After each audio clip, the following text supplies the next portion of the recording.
Is the traditional approach to coaching and training the best way to develop skills for GAA? There's a lot of debate around isolated drills versus the use of games to develop skill, but is there a little bit more to it?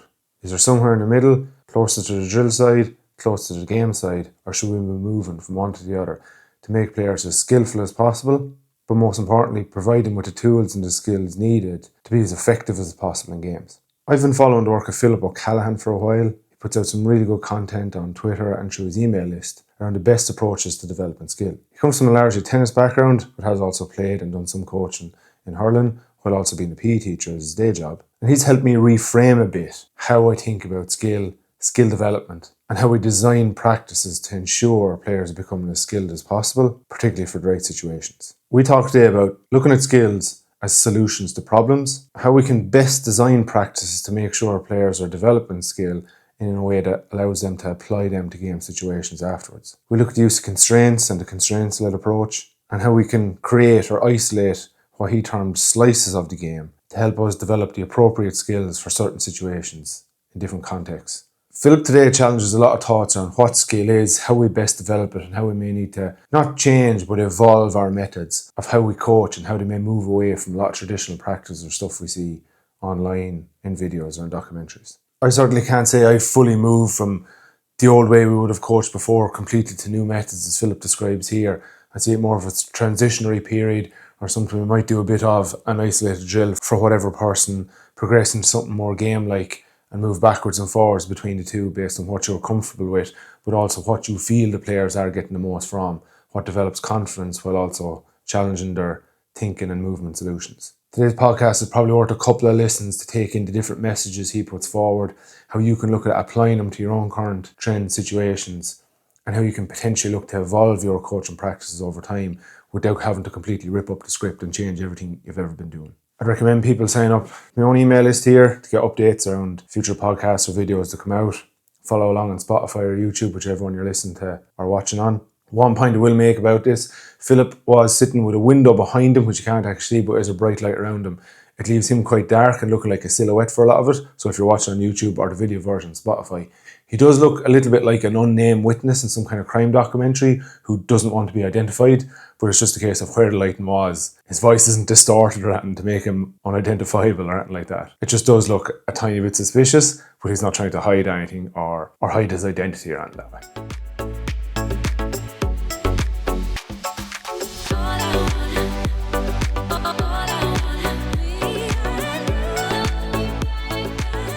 Where was it? Malaysia, you said you were travelling around? Yeah, so I went to, my girlfriend's a teacher as well, so we kind of have, say, the good time off during the summer. So we were in Malaysia, and then we were a week in Thailand, just on an island that's pretty close to Malaysia, and then Vietnam. And we flew home from Singapore, so it was kind of a nice trip.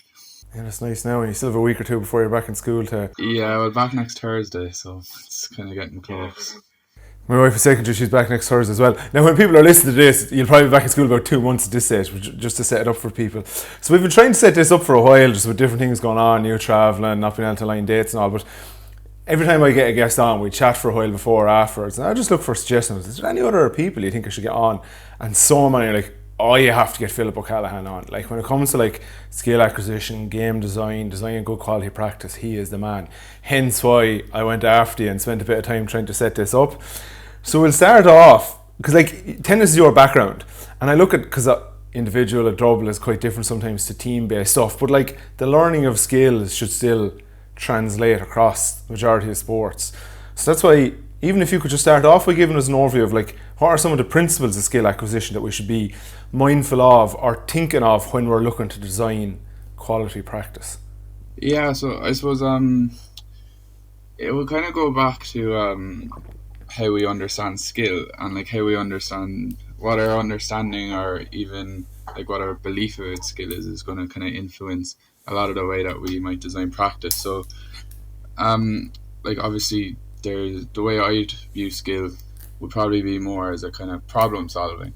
So it's more like how it's what we'd say it's like an emergent functional fit between the player and our environment. And like when we talk about like functional, it just means that it kind of solves a problem really, or it helps them solve a problem. So there's kind of I suppose a few elements to skill. I'd say kind of like I suppose it solves a problem. It's going to kind of depend on the context you're in, how the player is kind of interacting with the environment. It's going to kind of depend on what the player is intending to do, what they're kind of paying attention to. It kind of grows as I suppose your skill level increases. You're able to use different solutions, and different people are gonna I suppose solve the problem in different ways. So, um, like a hurling example, someone really a big, huge, tall wing forward is going to solve a problem different than like a kind of small cornerback.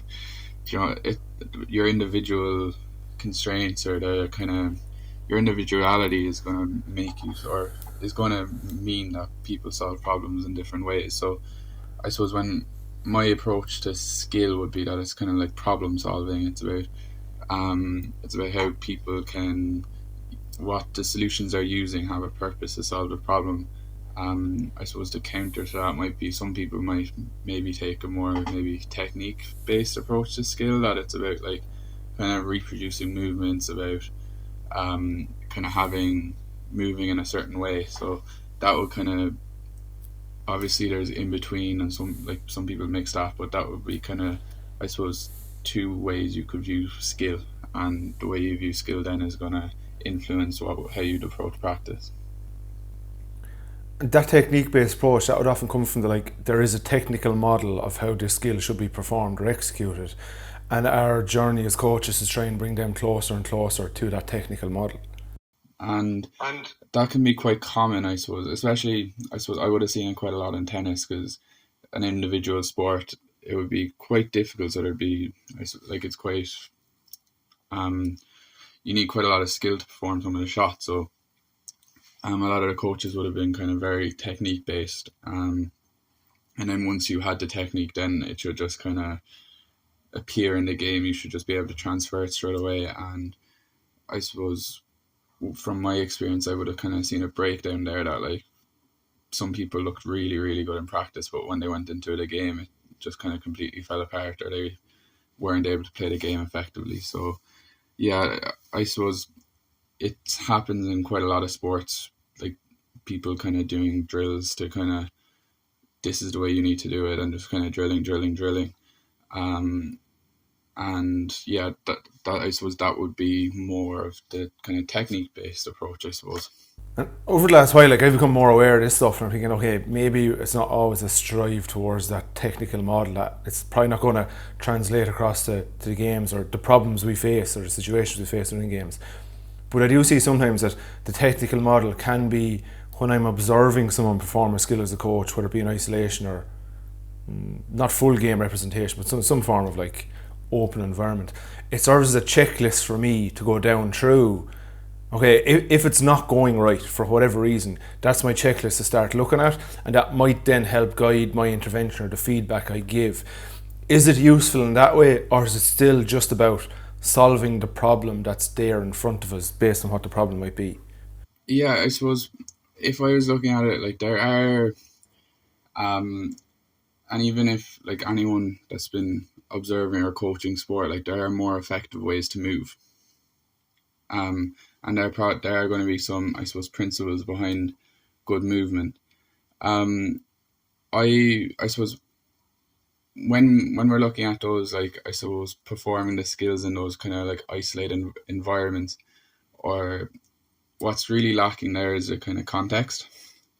And like the context is going to like shape how the player is performing the skills. So like say if in a match, like if there's someone on your left side, you're probably going to try strike on your right side, or you're going to have to run around them or something like that. So um, when like say obviously what we a good way to look at it is like what we describe as kind of, we call them like rate limiters in skill acquisition. So rate limiters are really like the simple way to describe them is just like what is kind of holding them back from being able to perform the skill.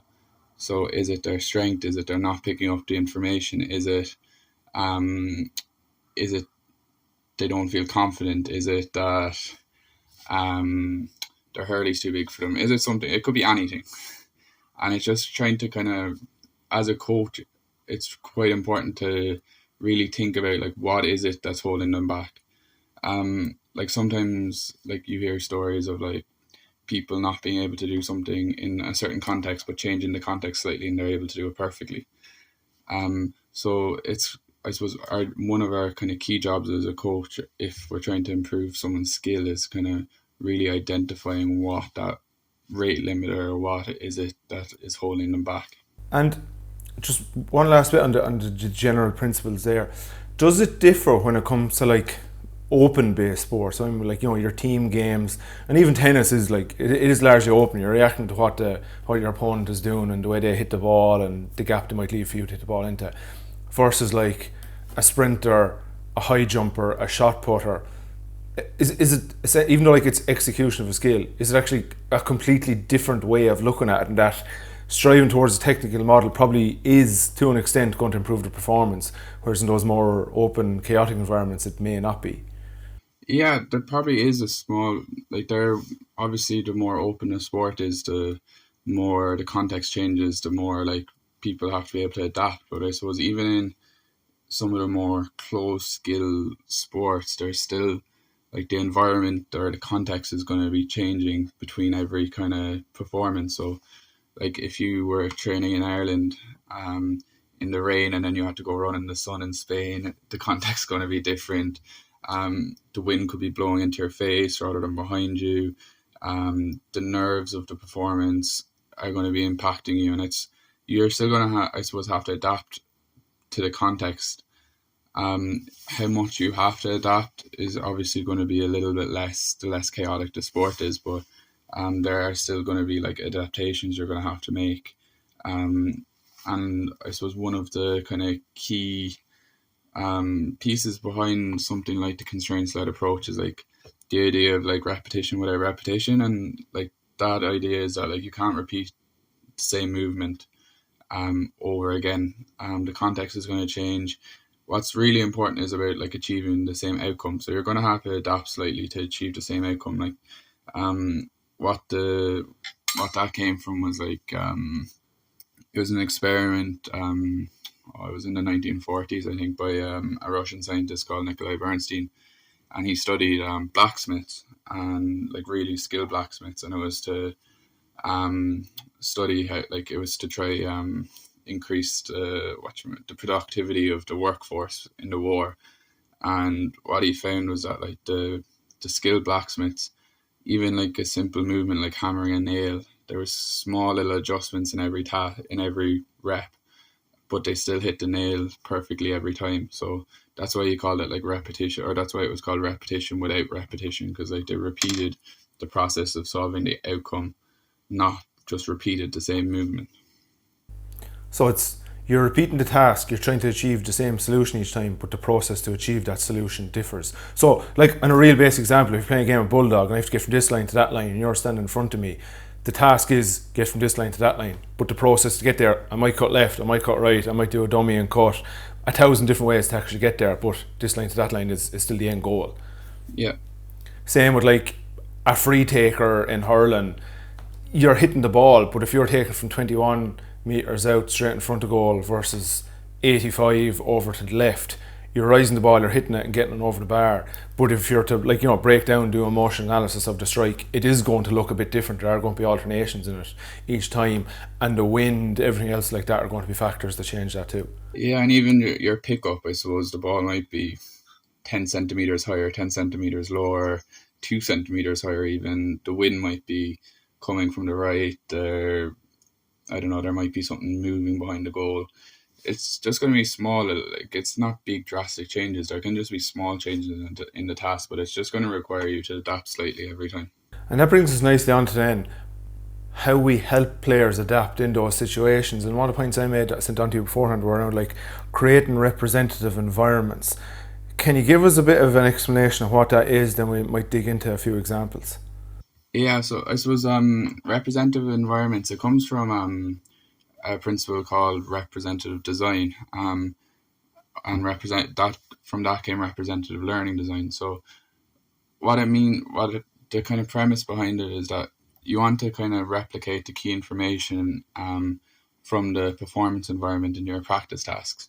So, like the key information might be your opponents, the ball, the way, like the direction the game moves, things like that. So, um, a nice way to kind of just think of it about it is like you're trying to make the game look and feel like the real game.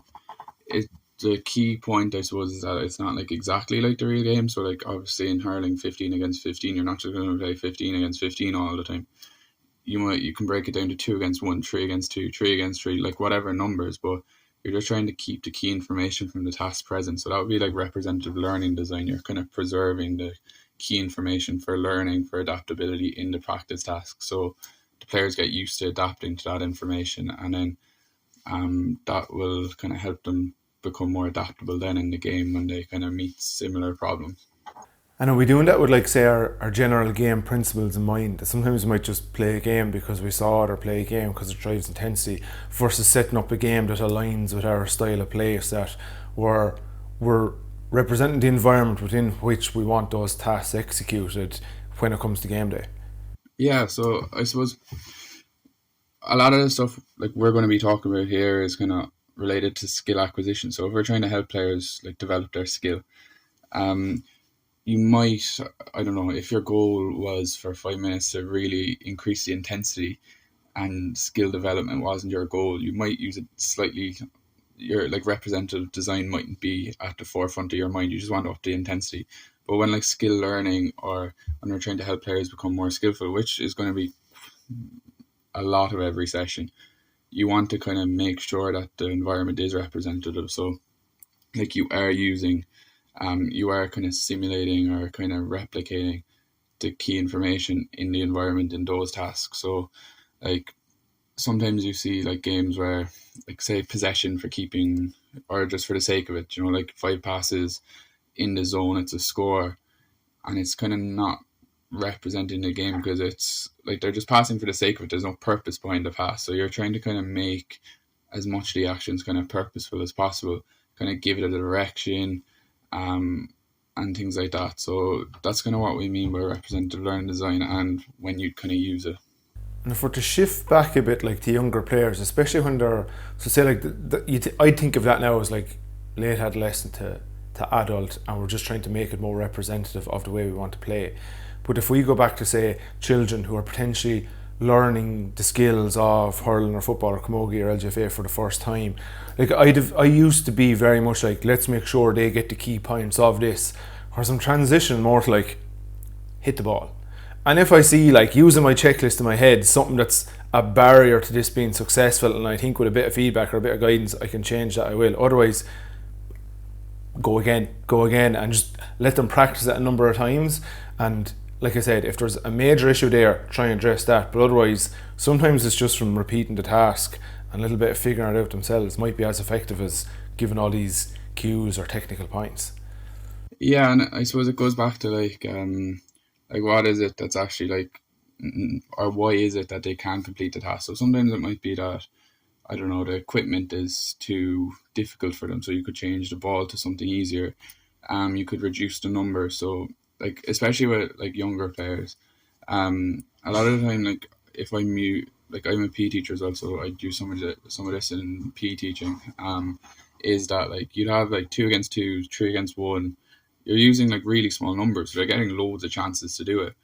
Um, like sometimes I think one of the kind of misunderstandings maybe is that like when we're talking about using more games based approaches or constraint set approach, whatever, is that it's just kind of letting them play the game. The numbers are big and you might change a few things. It's more like one of the key ideas is kind of, it's called like task simplification. So we want to kind of make the task easier for them to solve while keeping the kind of representative information there. So like obviously if I'm changing the ball, changing the numbers, it's going to be a bit less representative, but the key information like the ball, the players, direction, all that's still there. So even with those younger players, with good like practice design, with good maybe questions like you said, we can kind of make it more achievable for them, and kind of help them develop that adaptability in the context that will kind of serve them well in the future. It's a good point on the PE, just trying, like, I'd have just trialed a few different things, more just like sometimes for my own entertainment. But say when I was in the mixed school and the lads just, oh, can we play soccer, can we play soccer? And, every now and again you give them a game.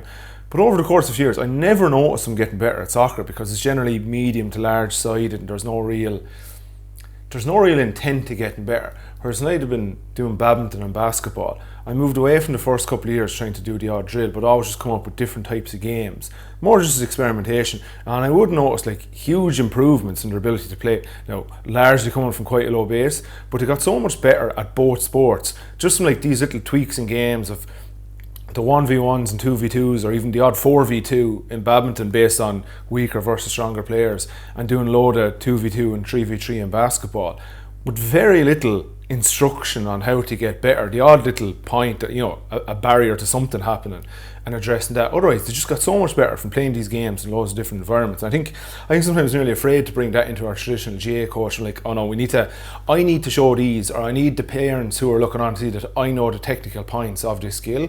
Whereas I think sometimes we're better off just setting up a little game.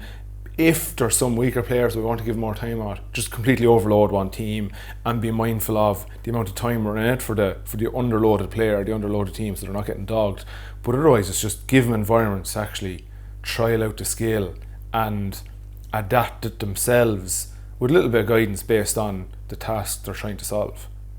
There is I suppose, a factor of I would have felt it in tennis quite a bit too sometimes, that like parents or other coaches, even, like there's a kind of expectation about the way you coach, or what coaching looks like.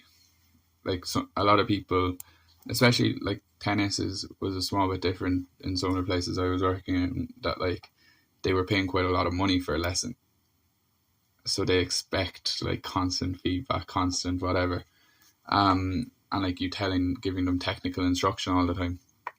And like that club I was in, it was in America, so it doesn't really matter. But it was just that because they weren't playing matches and they were really just coming for a tennis lesson, that it didn't really matter if I was able to kind of give them technical instruction and stuff, because I wasn't really trying to help them become more skillful game players. Whereas when we're kind of trying to help players become more skillful in the game, that's kind of where a lot of the kind of ideas we're going to be talking about in this podcast episode kind of come in. But yeah, I have kind of felt that, and like it can be from other coaches too, like that it doesn't even look like you're coaching sometimes, and it's kind of, I suppose, you're trying to kind of hopefully slowly kind of bring them, kind of explain some of the ideas to them and kind of bring them, and hopefully when they kind of see that some of it's kind of working, that they're kind of more open to the ideas. Okay, I want to move on next. I was just one of your emails touch on this. Actually, I'd highly recommend anyone get on Philip's email list. It's really good for like both just exploring topics within skill acquisition, but also pointing out to some external resources. I'll put a link to sign up in the description of this on YouTube and Spotify while I have people's attention on that bit there. But I want to look at, because unopposed practice is so popular in a lot of GAA contexts, particularly in younger players. Like, I know you've touched on it before that there are places for it, but it is often overused. What are some ways that we can look to blend opposed and unopposed practice in some form of effective way?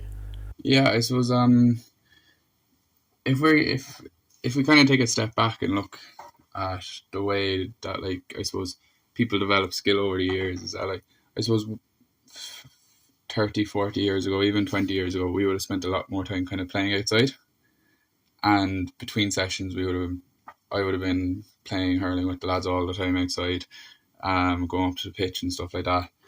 And so that meant that, like, we were playing loads of different games all the time outside of training, getting loads of touches. And then when we came to training, it mightn't have mattered as much that we were doing kind of more drills. Or not that it didn't matter, but it was kind of, it didn't have the same kind of influence, because all the other time we were spent playing outside, exploring, kind of playing playing small-sided games all the time, things like that. Whereas I suppose now, if we're looking at like our most effective use of practice tasks, a lot of the kids nowadays they aren't really getting that same exposure to games outside of training. I know in tennis, for example, like a lot of the juniors, all they actually really do is coaching. So like they might have coaching twice a week, and then never pick up a racket between those times. It can be the same for like a hurling team. You might have an under 10 hurling team. You might train them twice a week, but in the space between the sessions, they mightn't pick up a hurling. So that's kind of why there was a big push. That's not the whole reason, but like that's, I suppose, why people at the moment can be kind of very I suppose, promoting more games and stuff during our own sessions, because the players aren't getting exposed to them outside of our sessions. They used to call them, in the kind of literature and stuff, a lot of the time they might refer to them as kind of backyard games, and or street football or whatever like that. So when we're looking at our practice now, like I suppose one of the kind of, I think the newsletter edition you might be kind of referring to was based on a paper that looked at kind of the benefits or the kind of comparing unopposed and opposed practice. So opposed practice would be kind of practice tasks where there's kind of opponents present, they're more representative. The unopposed would be kind of more kind of drills, and there's kind of no opponents really there. There's very kind of passive opponents. And what they kind of said in the paper was that there is a place for some of those unopposed practices, especially if it's kind of, the purpose is kind of like exploration. So players are kind of exploring different ways to, like exploring different movements, things like that. And like a lot of that unopposed practice, like if a player is at home by themselves, they've no one else to play with, they're out hitting against a wall at the side of the house, like there's not really a problem there, because like they're doing it for the love of the game. I don't know, they might even have scenarios in their head about playing in an All-Ireland final, they're hitting the ball over the bar or whatever, kind of things like that. And like we've all done that before in our lives, but I suppose what they question then is like, how effective is that in a training session when there's 20 other players there? You can kind of set up tasks for them where they're kind of in more representative tasks. So is it kind of the most effective use of time, spending a lot of time on the unopposed practice, when that might be the only chance for them to get that opposed practice during the week or whatever? And like some of that unopposed practice, say even let it be on your own, like going to a wall and hitting off it or kicking off it, whatever, is there much of a carryover there in terms of being able to perform skills? Is it sometimes just a confidence within the player, or is it just a general like, I enjoy doing this, it helps develop my love or enjoyment of the sport overall, therefore I'm just more positively associating with this? Yeah, I'd say it probably is more that. It can help maybe a little bit with the performance of a skill, but if we go back to like our definition of skill, like as being able to kind of solve a problem in a context, or like being able to like functionally whatever, like fit into or functionally solve a problem, like there's a lot of players and coaches might see this, that like there's some players that look really really good when they're hitting the ball off a wall, but they can't, if you bring them into a match, they can't do it at all. Like I would have been, from playing tennis and stuff, I was really, really good against the wall. But then in a match, I wouldn't have been nearly half as effective. So it's kind of, yeah, like there is, I would say the benefit of using those walls and stuff is more like the love of the game, giving them a chance to explore. It can maybe be a bit of a confidence booster, but if we're looking at it from a skill development perspective, it wouldn't be the most effective use of time if there's other people there. Why do you think you weren't as effective in games? Just because when there's a player behind you trying to stop you catching a ball, it's a lot harder than when you're catching it when there's no one there. Yeah, no, that's fair. Yeah, if there's a high ball just dropping and you put your hand up and catch it, you might feel great. But when there's someone with their elbow or the hurl stuck into the middle of your back, breathing in your ear. Yeah. Actually, in terms of like representative stuff, there was something I often struggled with as a player, and I struggle with a lot of things. But because the majority of people are right-handed, when a high ball came, if I was marking a right-handed player, I would have been okay. Anytime I marked a player that was left-handed, I just got blown to pieces. I just couldn't cope with them. It would take me like 8 balls for me to live like, I should actually stand the other side of this player here, shouldn't I? And it takes so long to dawn on me because it's so rare you're in that situation because there just are less left-handed players that you're like, oh, solving this problem is just taking me longer to figure out because I'm not as used to it. Yeah, it's the same in tennis when players are playing left-handed players, they really struggle, and it's the same in boxing, I think, as well. That like it's just being able to adapt to that like different style or what you're not used to is can be quite challenging at first. Like I've seen players like not realize their opponent's left-handed for like 3 or 4 games, and they're hitting the ball to their stronger side, and then it eventually clicks with them that they're left-handed, and they're like, oh, what, like then they have to change their whole plan or whatever. But yeah, it's I suppose what would be really good is like what would really help there is like if you're learning how to, like say if they're doing a task where you're marking like different players all the time and you're getting used to taller players, smaller players, left-handed players, right-handed players, and you're just kind of learning to adapt to the player in front of you rather than just my coach told me to always stand on this side, always be goal side no matter what. And you're kind of just, I suppose, learning when to do what and how to adapt to like the players you're marking. And alongside all, like, and it brings it to the next point. Next one is like playing games doesn't necessarily lead directly to skill development, but there is like the role of the coach in providing guidance around all that. Like say we set up these representative environments or specific games, try and develop different things or whatever. How I don't expect it to be a hard answer on this, but how much like guidance should we give? How much do we just let them figure it out, let them experience and discover here a bit versus no, stop that, do this. Yeah, I suppose coaching, when you kind of look at it, I suppose this is where I suppose coaching as an art comes in. It's when you like for different players, it's going to be different for like what different context you're in. But I suppose a lot of the time, like you're trying to, like our job is to help the players. So like we're trying to help them as much as possible. We're trying to guide them. Sometimes we might have to let them struggle a bit. Sometimes we're going to kind of give them advice. What I usually try not to do is step in and tell them the answer straight away. I might try change, like say if there's something that they're struggling with, I could draw their attention to it by maybe asking them a question. I could change the scoring. Say for example, if the team always come really narrow or something like that. I know this is just a really simple problem, but just say the team comes really narrow all the time and it's making it really easy for the defense, making points scored from outside the center, 3 points or something like that.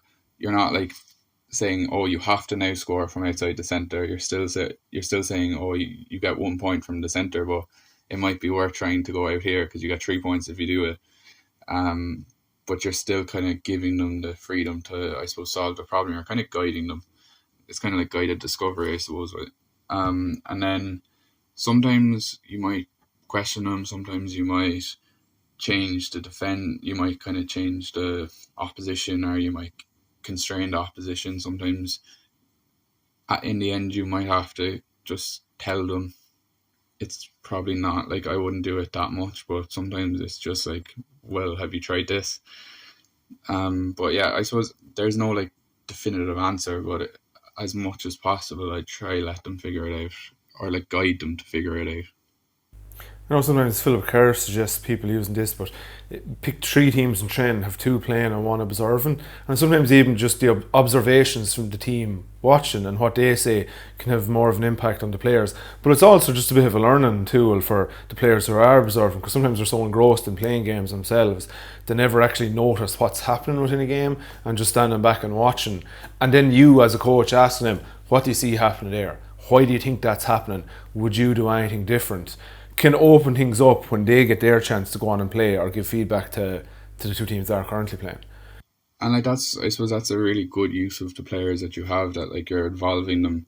You could ask them, okay, what rule would you change in the game, or how could we get them to do this more? How could we and like that's, I suppose it kind of gives them a lot of, I suppose, autonomy over what they're doing, which should kind of help their motivation and stuff. Yeah, so it is a nice way to kind of get players involved in the sessions a bit more.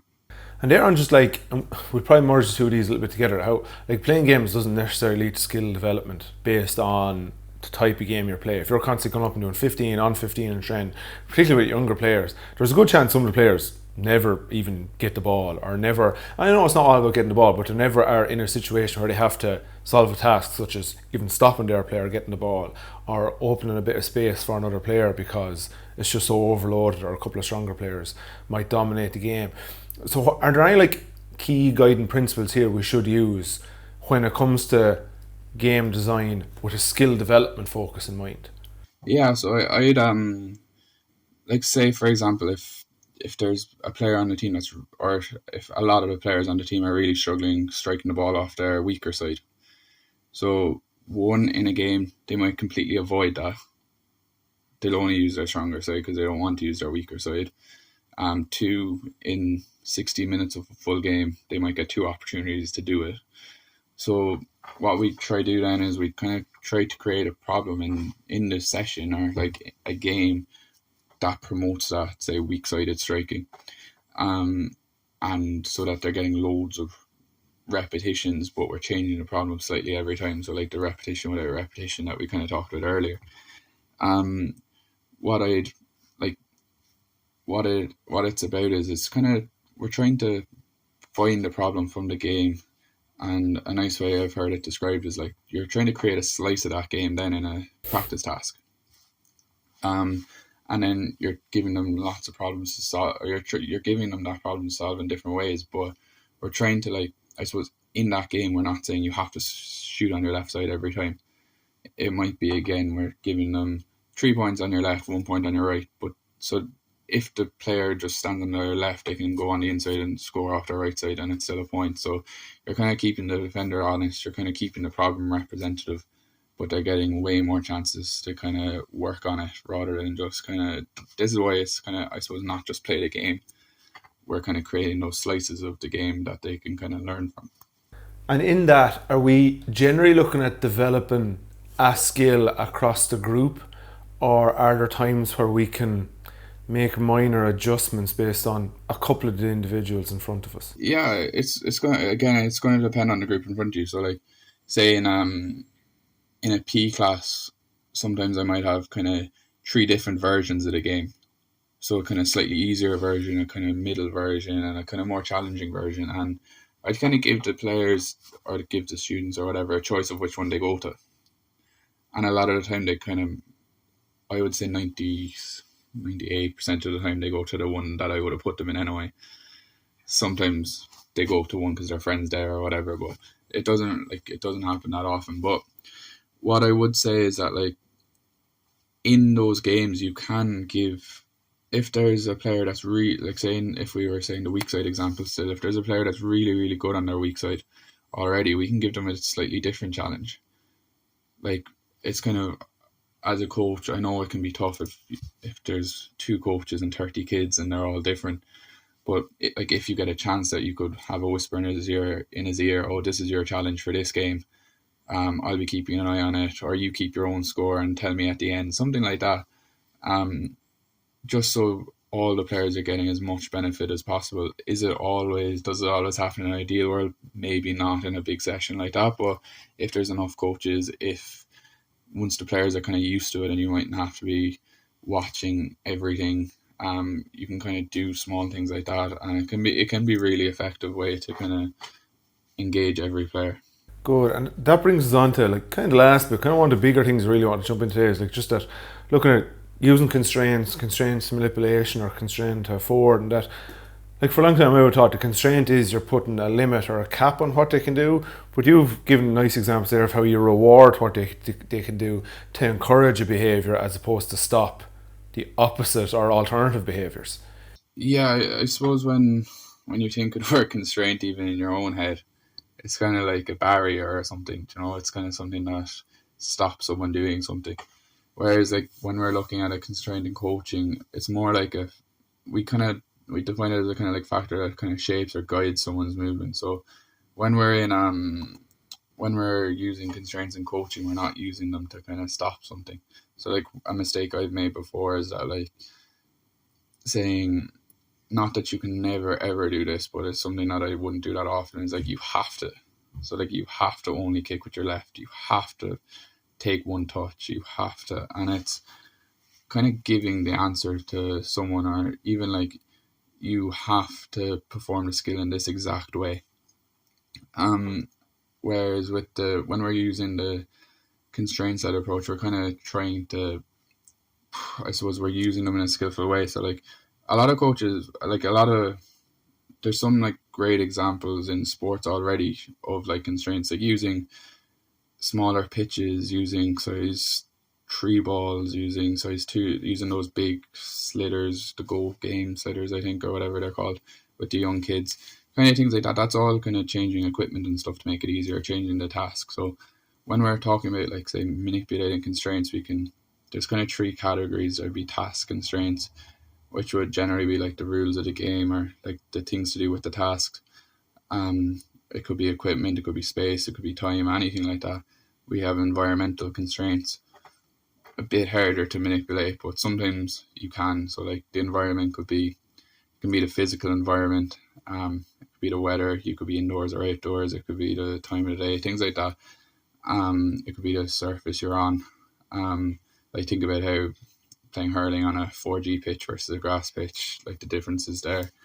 And it can also be kind of, I suppose, social. So like we talked earlier about like it could be the expectations, it could be the society expectations, it could be what, like say a player growing up playing soccer in Brazil is going to develop differently to a player in England due to the culture, obviously the weather, the beach, all that stuff as well. And then there's just the individual constraints. So that could be their physical constraints or their structural constraints. So like strength, height, things like that. And I suppose for coaches, a lot of coaches here will be working with like teenagers, like they're going to grow, their coordination weight changes, they're growing into their body, things like that. And then it can also be things like um, their motivation, their mood, their tiredness, anything like that. So that's kind of what we describe as the kind of individual constraints, and that all of those constraints are interacting, and then what emerges from that is the kind of solutions and stuff we'd see. So that's kind of what we talk about when we're looking at constraints. Yeah, so some examples there. One I used to like using it again doing basketball and PE was it's probably over constraining a bit, but to get to a specific, I won't say adaptation, but just a change in behaviour was I'd encourage as much as possible the use of the bounce pass for a few games because it just encourages more movement off the ball instead of all these loopy over and opponent passes. So there's less of an onus on the passer to execute everything perfectly. There's more of an onus on the receiver trying to get a better position to receive that pass. And I actually use it the odd time in hurling as well when we're doing some little drills just to force the receivers to be a little bit better at their positioning. Some of your environmental ones then would be like some of the examples you would say like Donegal footballers play up along the coast, a lot of windy weather, so they developed a short passing game more so than a longer kick passing game. It's a little bit like over. It's not like Donegal have some really good kickers. It's not necessarily just that way. And was it who was the table tennis player? And they said, oh, he was born with unbelievable reaction time because when he'd play anyone else, he never moved back from the table, whereas a lot of other players would move back a bit. But then they traced back his career and realised that he learned to play table tennis in a really small garage with the wall right behind him, so he never could move back. That was an environmental constraint that led to him just being better up close than moving further back. And then some individual constraints are like, example I use with a player from home, he was small and he would have played against a lot of bigger players, so he developed all these like movement skills, to both the skills of the game but also general movement to get him out of specific challenges.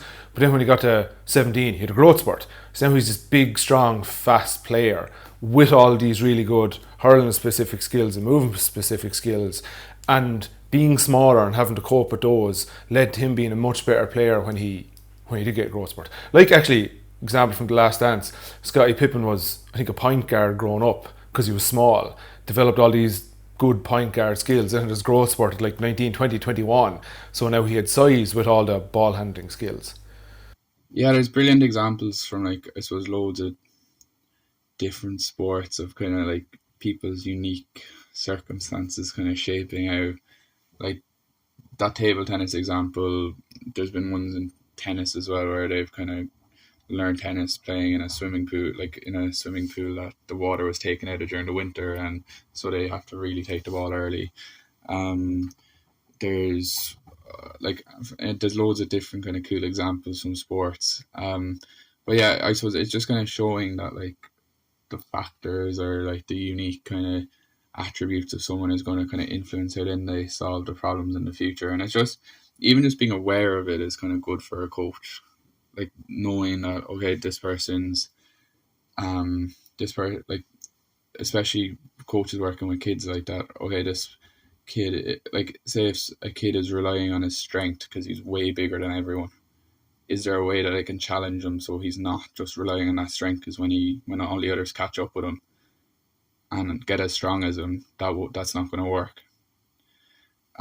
Like you see a lot of people that are very very good players when they're 13 or 14 because they're bigger than everyone, but then when they're 18, they're on the smaller side and they're just not as effective anymore. And just even as a coach, how okay, this player is really big. How can I challenge him? Can I even play him up in age once or twice just to give him a new challenge? Can I do something in the session that like kind of negates his strength a little bit? Just give him a little individual challenge and kind of, I suppose, even explaining what you're doing to him so it doesn't just feel like you're targeting him. But that's kind of an example of how like just even being aware of the idea of constraints could maybe help. So, like, ultimately, we have limited control over environmental and individual constraints, but we do need to be quite mindful of them when it comes then to setting up some of our task constraints, as you've just kind of touched on there. Yeah, and like some of the, I suppose some of the individual constraints you could have influence over, but it would be kind of over a longer period of time. So like someone's strength maybe, like if you're doing a gym program for 6 weeks, you don't see the results for 6 weeks. Like you don't see the kind of things like that. You can change or you can help some of the individual constraints, maybe like motivation or things like that. But at the same time, like if someone's not motivated, you can't just change that really. Yeah, sometimes you can help, but you can't completely change it. So yeah, those are the ones usually in our coaching we'd be kind of looking at the task constraints, but being aware of the others is going to be really important. Are there any like task constraints you like? And I know they need to be specific to the Yeah, adaptation you yeah. want at the end, but are there any you like to use yourself across any sports, or you've seen other coaches use it? You're like that now. That nicely achieves the outcome we want. Yeah, so a lot of the time I changed in tennis I'd be changing the ball. So like there's kind of the normal ball, um, and then there's kind of like I suppose modified balls where the compression is lower, so they're not as fast, and like there's loads of different versions of them. So like say for example if we were doing something like volleying, if you're using the normal tennis ball, it might be a bit too fast. Not that it's too fast; they need to get used to it, but if you're trying to help them develop their volleying skills, um, they mightn't be able to do it with that ball. So you're using the kind of lower compression balls just to get them used to it, and then as they kind of their skills starts to develop, you kind of gradually move towards the other ball. And you'd see that in like a lot of sports now have like different balls for different ages and stuff. I don't really like the ages because it's like it's 2 10-year-olds can look completely different. But it might be a guide. I'd often change the court, like the dimensions of the court, make it shorter, make it smaller. You can do that in hurling. Change the size of the pitch. Um, you can change the starting position of players. So like where they're starting in the task. Um, a lot of things like that, and it's just I suppose what's really kind of useful is kind of identifying like different ones that you could maybe change in a sport, in your own sport, and then kind of seeing like even with two different players, if I use a similar constraint manipulation, it's not going to work the same for two of them. So like a lot of it is, which I suppose is difficult sometimes, is kind of being able to adapt. So it's not like, okay, this session worked really, really well with my under 14s yesterday. I'll do it with my under 12s. Um, and like the game might be still be really good, but you might just have to change one or two things. And that, I suppose, that's where the skill comes in of kind of manipulating constraints.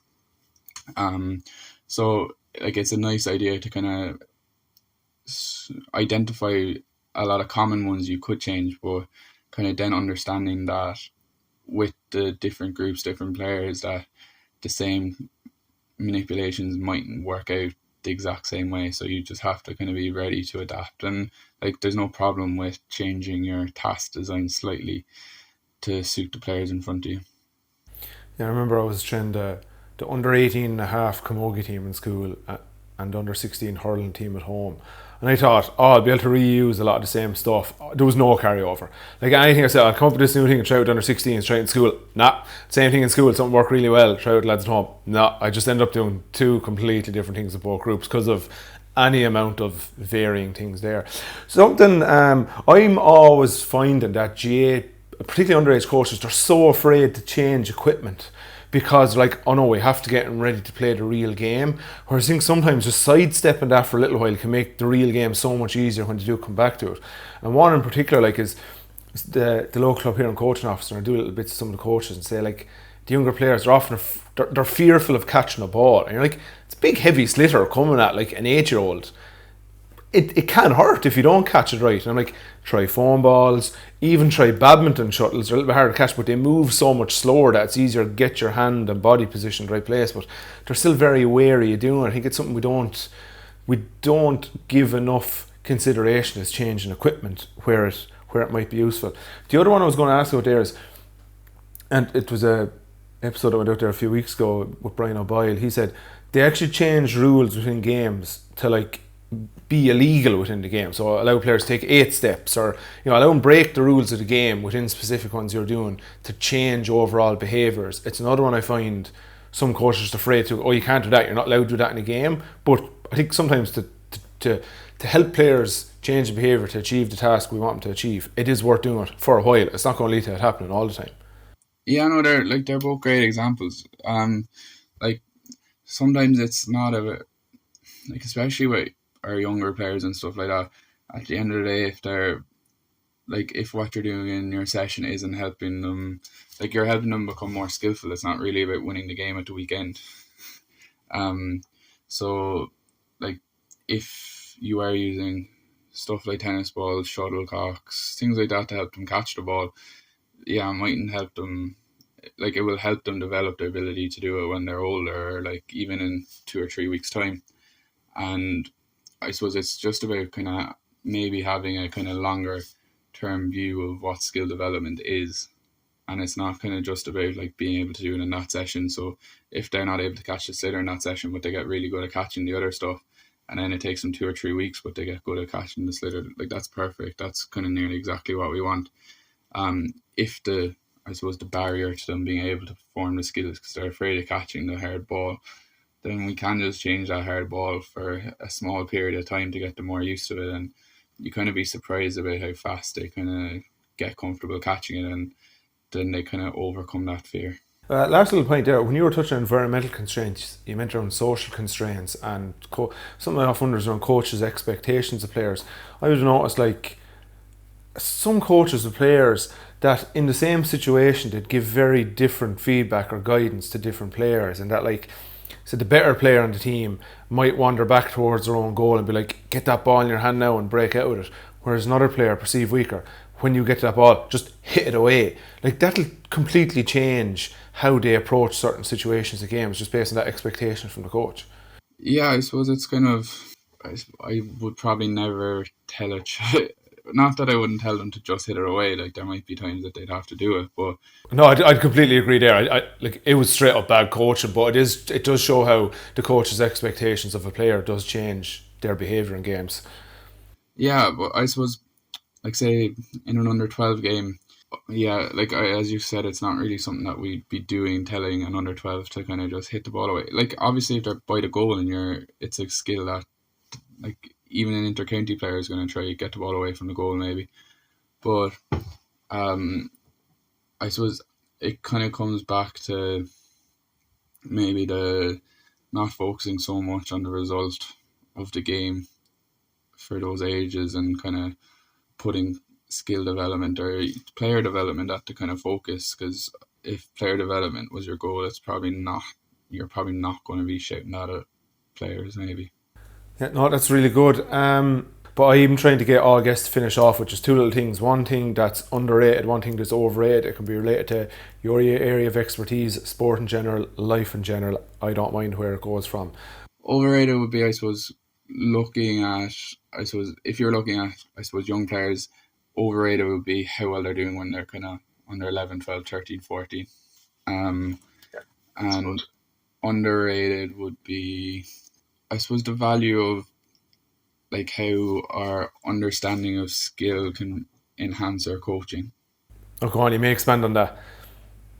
So like if our understanding of skill is kind of, I suppose I kind of just said it as like problem solving earlier, then our coaching is going to be look a lot different than if our understanding of skill is technique based.